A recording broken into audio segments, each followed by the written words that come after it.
Things like this usually don't happen in a community like ours. It's very tragic.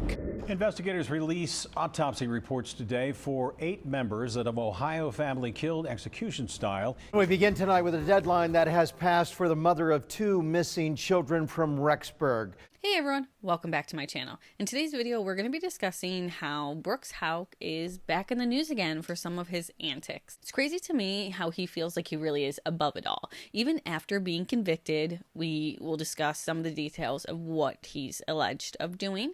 Then we'll also discuss a case out of Arkansas, the Devil's Den. It's getting some traction. I wanted to discuss that, and I wrote this episode before the arrest came, but we'll get into it. Please make sure to like this video and subscribe to the channel as we make our way to 1,000 subscribers. But a 30-second recap of who Brooks Houck is. He was found guilty on July 8th of murdering his girlfriend, Krista Rogers. She was last seen on July 3rd, 2015, and was reported missing by her mother, Sherry Ballard, within the next few days. Brooks was not arrested, though, until September 2023, and like I said, he recently went to trial. Again, he was found guilty on July 8th.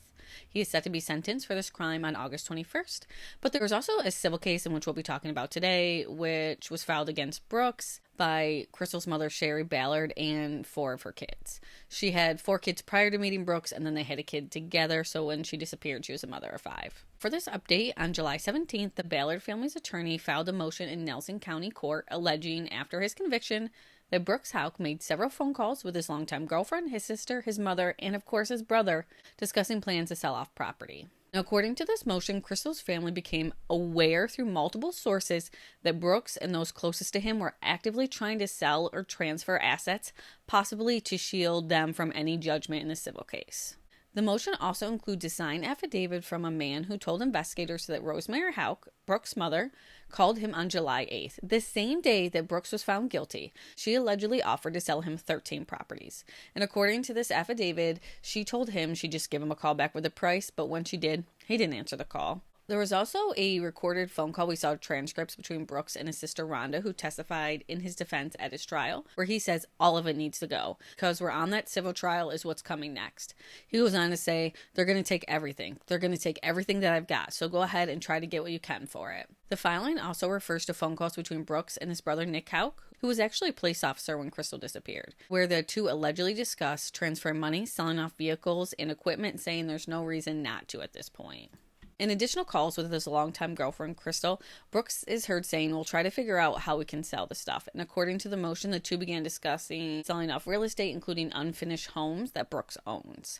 It's worth noting that during a bond hearing before the trial, it's revealed that Brooks Houck owns 3 businesses, roughly 83 properties, totaling about $8.5 million in assets. So following this motion that was filed by the Ballard's family attorney, the judge presiding over the civil case issued an emergency order on July 25th, barring Brooks from selling or transferring any assets or funds until a scheduled hearing for October 8th.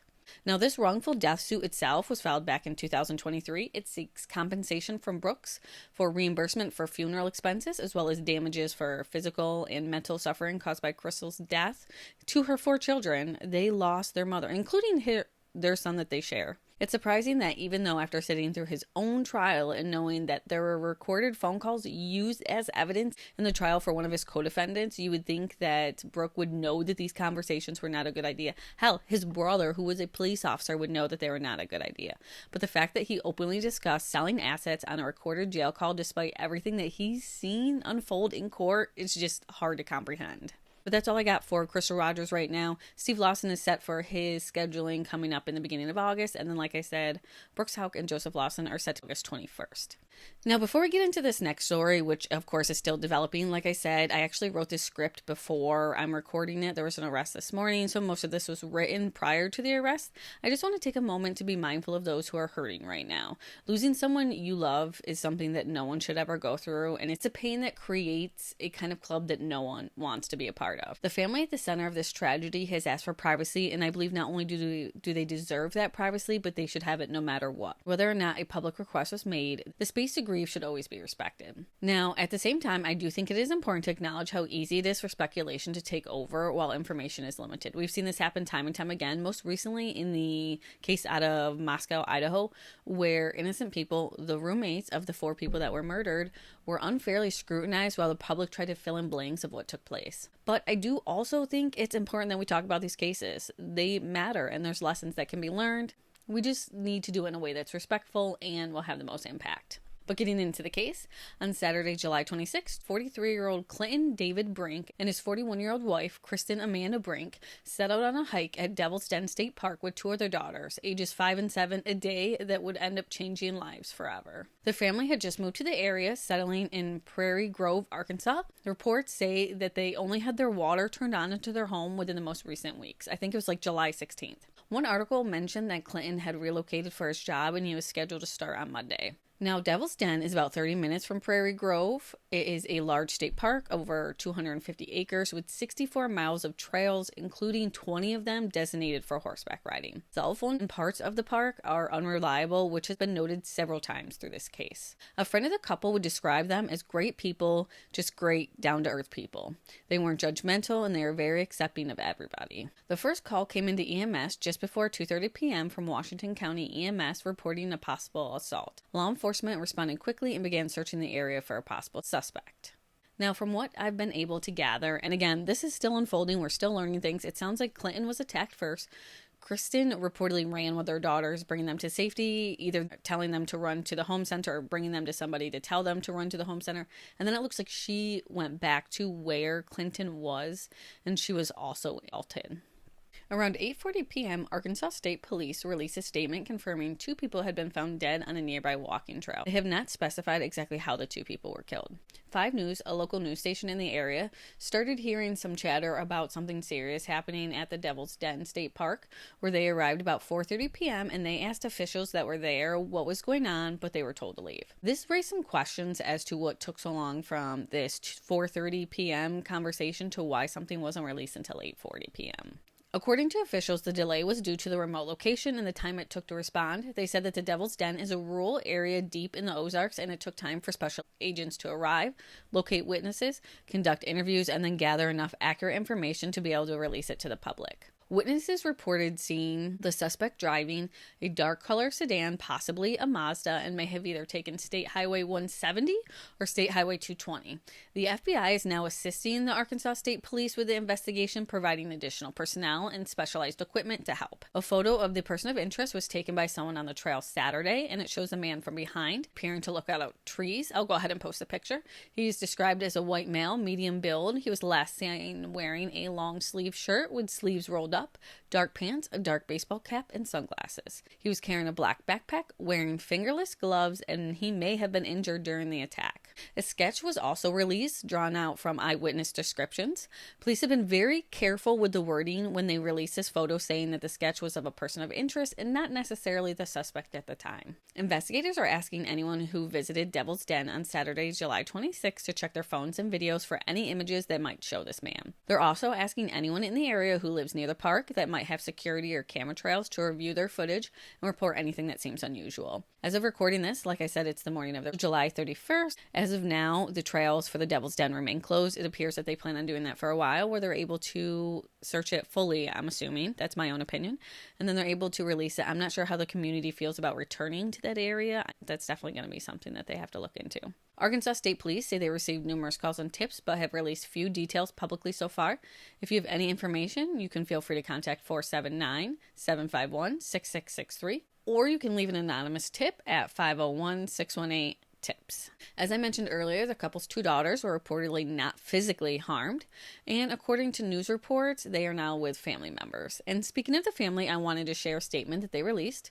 Quote, "The family is asking for privacy during this very difficult time, as they grieve and learn how to navigate this new reality. They are asking if anyone has any information at all that will help in the investigation to please contact the proper authorities immediately. Clinton and Cristen died heroes protecting their little girl, and they deserve justice. They will forever live in our hearts." I can only hope that these poor children are surrounded by love and support as they begin what will no doubt be a long and difficult road ahead. Now, after I wrote this entire script for this episode, there was an announcement, like I said, last night, July 30th, where they arrested 28-year-old James Andrew McGannon of Springdale. It appears he was actually arrested while he was getting his hair cut. Additional info tonight, Chris. There was video from Lupita's salon in a Facebook video posted by Adriana. Let's take a look at that real quick. It was posted on her Facebook page she was apparently in the process of cutting McGann's hair. She saved the pieces of hair from him, gave it to authorities. They're picking it up right there now outside. Okay, let me stop you for a second. So this was the video from outside. This is what we believe was the car that was widely reported in the aftermath of this killing. Investigators said that a car was spotted leaving Devil's Den State Park, a black Mazda with tape over its license plate, and we believe this may be that suspect car, Danielle. We believe that is the one, the four-door Mazda black, as you can see. Quickly, though, I do have to say that he is innocent until he's proven guilty. All crimes are alleged, but he is being charged with 2 counts of capital murder. The Arkansas police and governor of Arkansas did a press conference announcing the arrest and answering some questions. And then, of course, we'll ask what led to this and talk about the person arrested, what you can't say. So while an arrest has been made, we are refraining from releasing much of the information that led to that arrest. We still have a lot of work to do in terms of, securing a conviction, because that's our next big focus right now. But we will release some details as they become available that we think are pertinent. The community deserves to know what happened and what led to that arrest, and we'll be happy to share that when the time is right. Now, I do think it's important that she mentioned that the public wants to know, not necessarily me. I have no skin in this. This is just me reporting on it. But this community, this happened to that community in a place that so many people have memories, a place that was once described as a beautiful place that will now forever have this horrible incident attached to it. Did the public play a role in this arrest, or I'm just wondering how this happened? Do you have investigators and the word out there? How did we get to here? So I will say that the public was instrumental. When we pushed out the initial information, we were asking for any video. A lot of the video footage that we received was instrumental in helping us identify this particular subject. A lot of that was looking for a description of a vehicle. We know the description of a vehicle was seized, is being processed as evidence. The description seems to match up with what you recovered. That's correct, yes, sir. Now, you get a lot of what I think in this video. I also think it's important to highlight just how much the public can help in these situations. But we also know sometimes not all help is good. It's been, a 5-day ordeal, and information has been pretty scarce. Can you talk to us a little bit about kind of the strategy behind that and why information was kind of hard to, or why you didn't want to share as part of the investigation? Sometimes when we share information, it actually creates a lot of running down trails that we don't want to go down. It actually hinders the investigation. As some of y'all are likely aware, there was a podcast that really, what we feel hurt the investigation. The interviews that were done were spreading information that we were using to help locate, because the last thing we wanted to do was for him to be alerted that we were onto him, so to speak. And so that we try to give information that's going to help us identify this person, but we don't want to give anything that we don't want them to go underground. We don't want them to go into hiding. And so that's why we were very deliberate with the information and really on the timing that it was delivered. So that was kind of the strategy. Thank you. Now, I'm not sure which podcast she is speaking of. I know that there is some criticism about how long it took for the public to become aware of the situation, which I do think is a little valid. But thankfully, no one was hurt, at least that we know of, from the time that Clinton and Cristen lost their lives to the time that he was arrested. Now, it is being reported that McGannon had also recently moved to the area.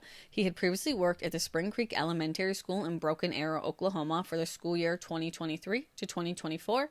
And it was said that he left that position voluntarily to move out of state. He was also listed on the Sand Spring Public Schools list as an employee, but it appears, at least as of reading articles this morning, that his name was removed.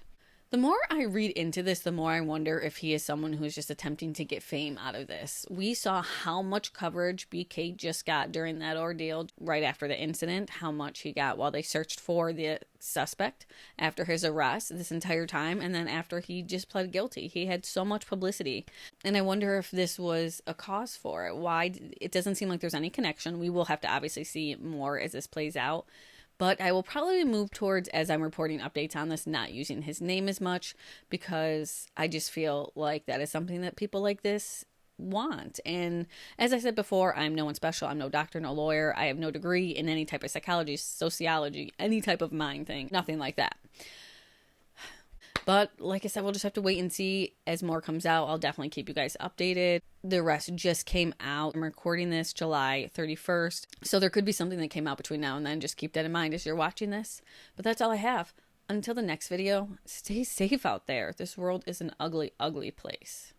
And again, we ask that every Arkansan remember this family and lift them up in prayer and offer condolences and comfort to them in any way that you can. So thank y'all again, and again, appreciate our law enforcement and prayers for all of Arkansas.